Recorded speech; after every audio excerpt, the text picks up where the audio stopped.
बिस्मिल्लाहिर्रहमानिर्रहीम। अस्सलाम वालेकुम। आई एम ख्वाजा मोहसिन इनाम। स्टूडेंट्स, लास्ट लेक्चर में हमने एक्सरसाइज 5.3 का इंट्रो किया। हमने देखा कि एक्सरसाइज 5.3 में हम किस किस्म की रैशनल फ्रैक्शंस को डील करने जा रहे हैं। आइए इसका एक प्रॉब्लम सॉल्व करते हैं। स्टूडेंट्स, एक्सरसाइज 5.3 के पहले 5 प्रॉब्लम्स बिल्कुल एक पैटर्न पर हैं। मैंने आपके लिए चूज किया है problem number 4।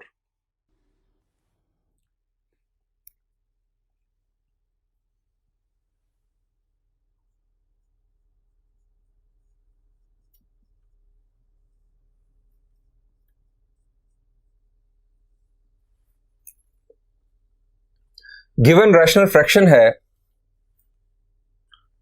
Numerator x square plus 15 और डिनोमिनेटर है x square plus 2x plus 5 into x minus 1। हमें इस गिवन रैशनल फ्रैक्शन की पार्शियल फ्रैक्शंस बनाना है एज यूजुअल। जी, सबसे पहले क्या चेक किया जाता है? यह सेंटेंस मैं बोल बोल के थक चुका हूं। सबसे पहले किसी रैशनल फ्रैक्शन से अगर हमें पार्शियल फ्रैक्शंस बनाना हो तो चेक क्या किया जाता है? जी, हम चेक करते हैं कि वो रैशनल फ्रैक्शन प्रॉपर है या इम्प्रॉपर। अब ये प्रॉपर या इम्प्रॉपर का फैसला कैसे होता है? जी, ये फैसला करती है डिग्री ऑफ न्यूमरेटर और डिग्री ऑफ डिनोमिनेटर, यानी इन दोनों का कंपैरिजन ये फैसला करता है। अब जरा देखें डिग्री ऑफ न्यूमरेटर क्या है। जी, डिग्री ऑफ न्यूमरेटर, डिग्री क्या है? वेरिएबल की highest non negative integral power, non negative integer power जो होती है उसको हम डिग्री बोलते हैं। This is 2। Degree of numerator है 2। अब डिनोमिनेटर में आ जाए जी। डिनोमिनेटर में आपको डिग्री क्या दिखाई दे रही है? हाईएस्ट पावर क्या दिखाई दे रही है? जी, आपको दिखाई दे रही है हाईएस्ट पावर 2, यानी आपके ख्याल से डिनोमिनेटर की डिग्री है 2। चले अगेन, जिस तरह पहले मैं आपको समझाता रहा हूं, मैं आपको ऑप्शंस देता हूं। Options are, first option 2, second option 3, third option 4 और लास्ट ऑप्शन 1। अब जरा देखिए, आपको डिनोमिनेटर में हाईएस्ट पावर क्या दिखाई दे रही है? जी, आपको दिखाई दे रही है 2, लेकिन ये डिनोमिनेटर की हाईएस्ट पावर नहीं है, ये इस फैक्टर की हाईएस्ट पावर है 2। डिनोमिनेटर ये कंप्लीट डिनोमिनेटर है, ये दो फैक्टर्स का प्रोडक्ट है असल में डिनोमिनेटर। प्रोडक्ट करने से x की मैक्सिमम पावर क्या होगी? जी, जब यहां से एक्स स्क्वायर और ये x प्रोडक्ट होगा तो पावर्स आपस में मल्टीप्लाई हो जाएंगी? नो, जब दो वेरिएबल्स को हम मल्टीप्लाई करते हैं तो पावर्स ऐड होती हैं। इसका मतलब यह हुआ कि 2 + 1 होगा 3। x की मैक्सिमम पावर होगी 3, यानी डिग्री ऑफ डिनोमिनेटर यहां पर आने जा रही है 3। इसका मतलब यह हुआ कि ये ऑप्शन भी गलत है, ये ऑप्शन भी, ये भी, सिर्फ ये ऑप्शन दुरुस्त है। डिग्री ऑफ न्यूमरेटर है 2, डिग्री ऑफ डिनोमिनेटर है 3, मतलब प्रॉपर या इम्प्रॉपर? जी, ये है प्रॉपर रैशनल फ्रैक्शन। अब प्रॉपर रैशनल फ्रैक्शन है तो हमें दूसरा काम क्या करना है? जी, जब प्रॉपर है तो हमें अब देखना है Q ऑफ x को, यानी डिनोमिनेटर को, कि उसमें किस किस्म के फैक्टर्स हैं। अब यहां पर हमें दिखाई दे रहा है ये किस टाइप का फैक्टर? जी, मैक्सिमम पावर 1 है तो ये है लीनियर फैक्टर, और ये है क्वाड्रेटिक फैक्टर, इसकी डिग्री है 2। इसे हम सेकंड डिग्री पॉलिनोमियल भी कहते हैं। ये सेकंड डिग्री पॉलिनोमियल, ये first degree polynomial. First degree polynomial को कह देंगे हम लीनियर, और ये है क्वाड्रेटिक। अब इस क्वाड्रेटिक को भी जरा देख लें। हमने केस 3 में क्या डिस्कस किया? हमने डिस्कस किया कि क्वाड्रेटिक फैक्टर्स दो तरह के होते हैं, एक रिड्यूसेबल और एक इररिड्यूसेबल। अगर ये रिड्यूसेबल है इनटू टू लीनियर फैक्टर्स तो फिर हमें बनाने होंगे दो लीनियर फैक्टर्स, हम फिर इसे क्वाड्रेटिक फैक्टर नहीं रहने देंगे। अब इसे चेक करने के लिए आपको क्या करना होगा, आपने चेक करना है कि क्या इसके दो लीनियर फैक्टर्स बन सकते हैं। क्या करना होगा, चले जाएं जरा क्लास 8th में, 9th में, 10th में। आपने इन क्लासेस में क्वाड्रेटिक फैक्टर्स को लीनियर फैक्टर्स में कन्वर्ट करना सीखा हुआ है। कैसे? जी, मिडिल टर्म ब्रेक करने से। आप 5 को 1 के साथ मल्टीप्लाई करें, 5 1s are 5, आपको मल्टीप्लाई करने से चाहिए 5 और सम या डिफरेंस आपको चाहिए 2। दो नंबर्स रिक्वायर्ड है जिनका प्रोडक्ट 5 हो, सम या डिफरेंस 2 हो। सोचें सोचें सोचें और फिर अपने आप को नोचें, क्योंकि कुछ नहीं है ऐसा, आपको कोई रियल नंबर्स नहीं मिलने वाले हैं कि जिनका प्रोडक्ट 5 हो, सम या डिफरेंस 2 हो। इसका मतलब यह है कि इस क्वाड्रेटिक फैक्टर को हम कहेंगे इररेड्यूसेबल क्वाड्रेटिक फैक्टर।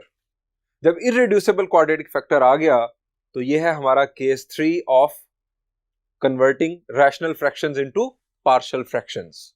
केस 3 जिसमें हम डील करते हैं इररेड्यूसेबल क्वाड्रेटिक फैक्टर्स को जो कि नॉन रिपीटेड भी हों। सो हम इसका सॉल्यूशन स्टार्ट करते हैं। किस तरह का होगा?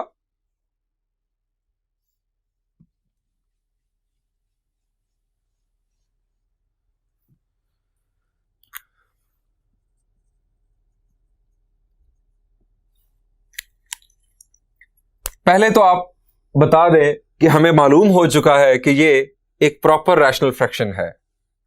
It is a proper rational fraction. So हम करेंगे लेट करेंगे हम इस रैशनल फ्रैक्शन को पार्शियल फ्रैक्शंस के इक्वल, यानी अपनी आइडेंटिटी लेट करेंगे। x² plus 15 over x² plus 2x plus 5 into x minus 1। जी, यह है non repeated irreducible quadratic factor और यह है नॉन रिपीटेड लीनियर फैक्टर। जी, पहले तो जरा लीनियर फैक्टर, ये कौन सा केस था? Non repeated linear factor. जी, ये था केस 1। लीनियर फैक्टर के लिए हम एक अल्फाबेट चूज करते हैं और क्वाड्रेटिक फैक्टर के लिए हम दो अल्फाबेट चूज करते हैं, साथ एक के x को अटैच कर देते हैं। सो हम यहां पर क्या लिखेंगे? इसके लिए हम लिखेंगे दो अल्फाबेट्स इस तरह से, ax plus b over x² plus 2x plus 5, और इसके लिए हम लिखेंगे एक अल्फाबेट और वो होगा अब c ओवर x माइनस 1। आप पहले इसको भी कंसिडर कर सकते हैं, ये बात बार बार बताई जा चुकी।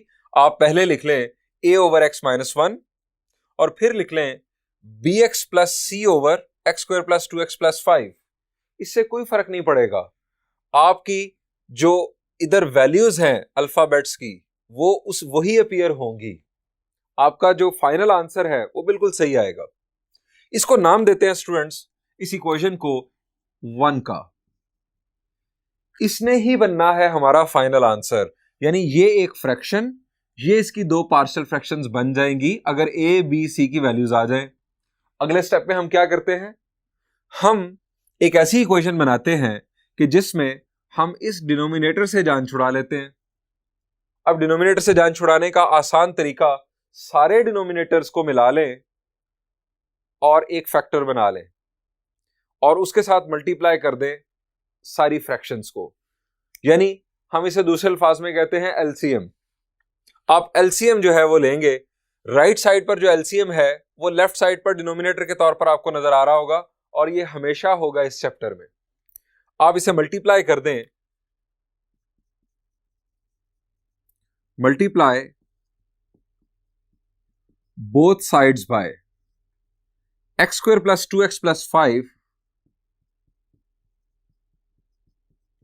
Into x minus 1। जब मल्टीप्लाई करेंगे हम इन दोनों फैक्टर्स के साथ लेफ्ट साइड को, तो क्या होगा, ये डिनोमिनेटर पूरे का पूरा कैंसिल होगा। हमें हासिल होगा x square plus 15। Right side पर ये डिनोमिनेटर कैंसिल करेगा इसको, ax plus b into x minus 1 plus denominator x minus 1 cancel करेगा इसको, c के साथ अटैच होगा ये factor x square plus 2x plus 5। इसे नाम दे देते हम 2 का। इसकी भी जरूरत पड़ेगी रेफरेंस कोट करने की। अब क्या किया जाए, हमें a, b और c की वैल्यूज फाइंड आउट करनी है। तो स्टूडेंट्स, हम कई दफा बात कर चुके कि हमें बहुत अच्छे लगते हैं linear factors. Linear factors we love them. क्यों? क्योंकि वो हमें x की वैल्यूज देते हैं जो हम पुट करके कुछ अल्फाबेट्स को एलिमिनेट कर लेते हैं। यहां पर एक ही लीनियर फैक्टर है और वो है x माइनस 1। x माइनस 1 को अगर इक्वल टू 0 पुट करें तो हमें हासिल होती है x की वैल्यू 1। अब ये 1 अगर मैं यहां पर पुट कर दूं, 1 माइनस 1 0, ये सब कुछ एलिमिनेट, ये a b ये सब कुछ एलिमिनेट, c की वैल्यू मुझे मिल जाएगी। इसके अलावा मेरे पास और कोई लीनियर फैक्टर नहीं है। मुझे a और b की वैल्यू फाइंड आउट करने के लिए अपनी दूसरी टेक्निक पर जाना होगा, that is called comparing the coefficients of like powers. तो बढ़ते हैं, पहले तो x की वैल्यू पुट कर लेते हैं, जितना काम हो रहा है वो करते हैं। Put x is equal to 1 in equation 2। Equation 2 में x की वैल्यू 1 पुट करते हैं, जहां जहां x वहां वहां 1 का square plus 15 is equal to a into 1 plus b 1 minus 1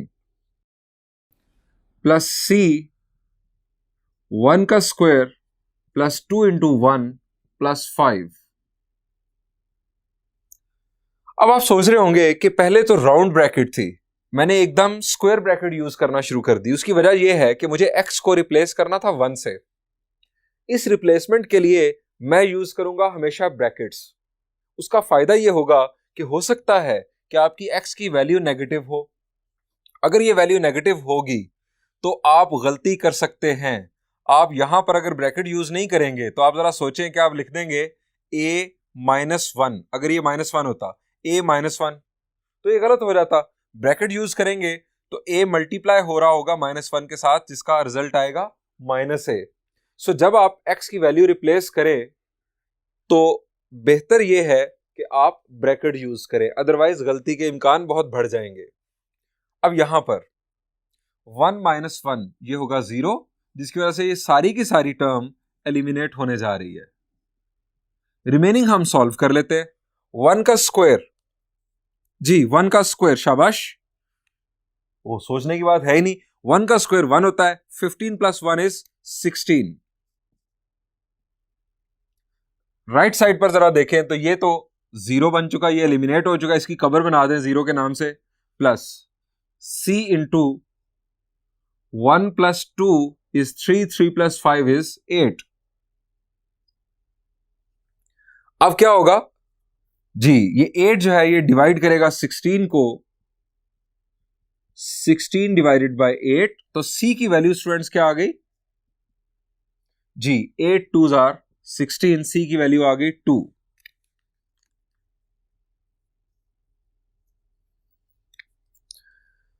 further linear factor मौजूद नहीं, हमें इक्वेशन 2 को फर्दर सिंप्लीफाई करके, यानी इस प्रोडक्ट को परफॉर्म करके कोएफिशिएंट्स को कंपेयर करना होगा।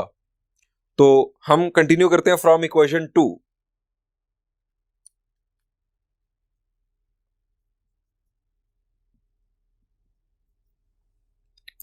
इक्वेशन 2, लेफ्ट साइड हमारी X square plus 15 is equal to, इन दोनों फैक्टर्स को करेंगे मल्टीप्लाई, ए एक्स के साथ मल्टीप्लाई हुआ, हमें हासिल हुआ ए एक्स स्क्वायर, -1 के साथ मल्टीप्लाई हुआ minus A X, plus B X minus B. उसके बाद c मल्टीप्लाई होगा plus C X square plus 2cx plus 5c। ये स्टूडेंट्स हमारे पास इक्वेशन। अब क्या करें, अब लाइक टर्म्स को हम करेंगे इकट्ठा। लाइक टर्म्स किसे कहते हैं जी? लाइक टर्म हम कहते हैं कि जिनमें वेरिएबल x की पावर सेम हो, यानी ये एक्स स्क्वायर वाली टर्म और ये एक्स स्क्वायर वाली टर्म, ये लाइक टर्म कहलाएगी। एक्स वाली टर्म्स लाइक होंगी, 3 हैं, और विदाउट एक्स वो भी लाइक टर्म्स कहलाएंगी। नेक्स्ट बढ़ते हैं, लेफ्ट साइड पे है हमारे पास X square plus 15 is equal to, अब हमारे पास है ये दो लाइक टर्म्स, एक्स स्क्वायर वाली टर्म्स, यहां से कॉमन क्या निकलेगा जी? बिल्कुल एक्स स्क्वायर, तो हमारे पास ब्रैकेट में होगा a प्लस सी। उसके बाद स्टूडेंट्स ये लाइक टर्म्स हैं, -ax प्लस बी एक्स और प्लस 2cx। इन 3 टर्म्स में से निकल रहा है कॉमन x, हम दरमियान में प्लेस करेंगे प्लस, और ब्रैकेट में हमारे पास पहले आएगी पॉजिटिव टर्म, चूंकि हमने बाहर प्लस प्लेस कर लिया है। आप पहले पॉजिटिव टर्म लिख लें। अच्छा, नेगेटिव टर्म भी लिखी जा सकती है, कोई मसला नहीं, आप -a भी लिख सकते हैं, कोई इशू नहीं, क्योंकि अगर आप ब्रैकेट रिमूव करेंगे तो प्लस माइनस माइनस ही नजर आएगा। चले हम इसी तरह कर लेते हैं, -a plus b plus 2c, -a plus b और प्लस 2c, x कॉमन निकला जो कि हमने राइट साइड पर लिख दिया। इसके बाद विदाउट x टर्म्स, ये टर्म और ये term, -b plus 5c, -b plus 5c जी। अब कंपेयर करेंगे हम कोएफिशिएंट्स को, comparing the coefficients.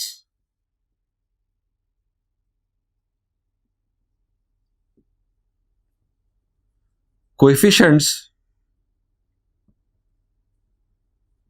Of like powers of x।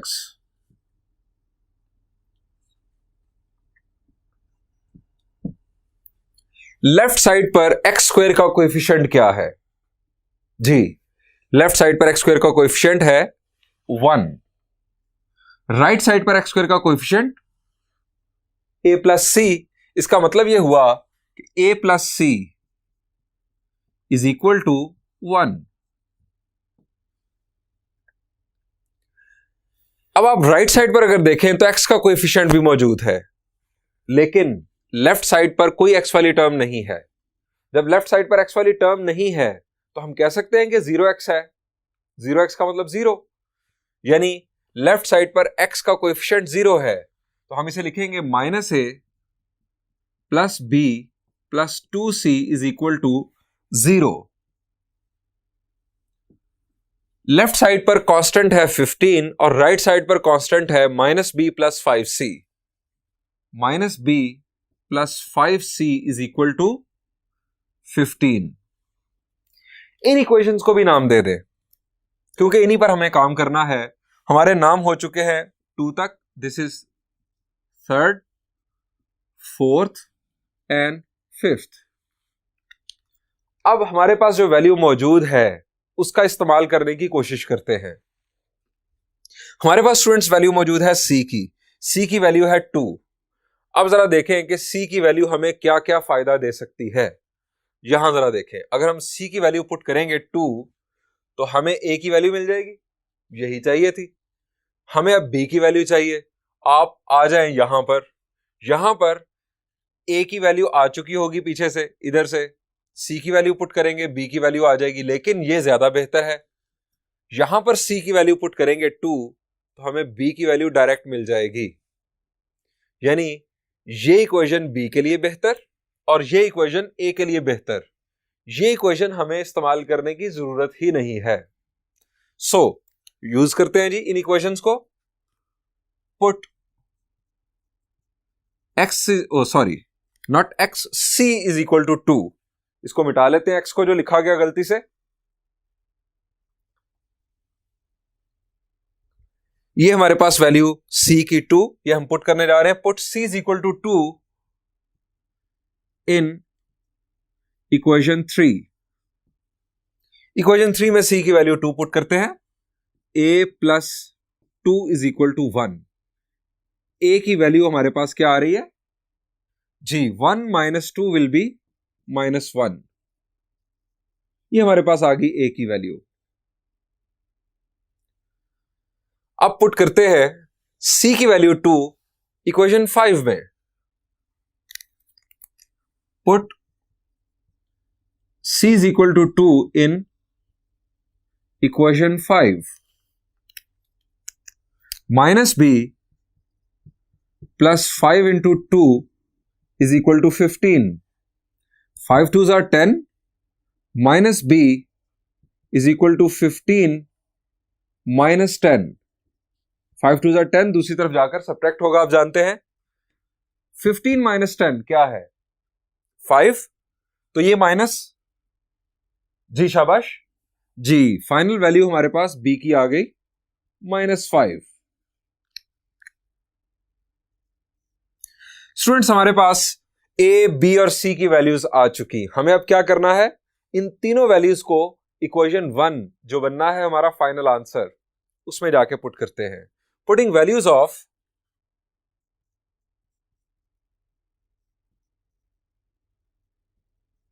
a, b and c in equation 1। Equation 1 हमारी है x square plus 15 numerator. Denominator में था x square plus 2x plus 5 into x minus 1 is equal to, ये था हमारे पास numerator ax plus b। तो a की वैल्यू है -1 यानी -x प्लस b की वैल्यू आनी थी -5, तो उसकी वजह से ये हो जाएगा -5 प्लस माइनस माइनस हो गया over x square plus 2x plus 5 plus c की वैल्यू हमारे पास है 2 ओवर x माइनस 1। ये थी हमारी रैशनल फ्रैक्शन जो कि प्रॉपर थी, और ये इसकी आ गई पार्शियल फ्रैक्शंस। हम इन पार्शियल फ्रैक्शंस को जरा बेहतर अंदाज में भी लिख सकते हैं, और वो क्या हो सकता है जरा सोचे, शाबाश जी। कटिंग तो यहां कोई नहीं मुमकिन। क्या करें, ये जो माइनस हैं ये अच्छे नहीं लगते।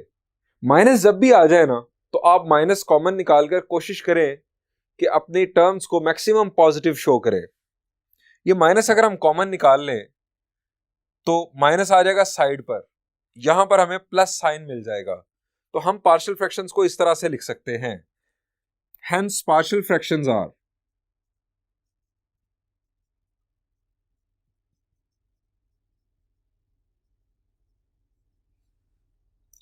आप पहले लिख लें इसको 2 ओवर x माइनस 1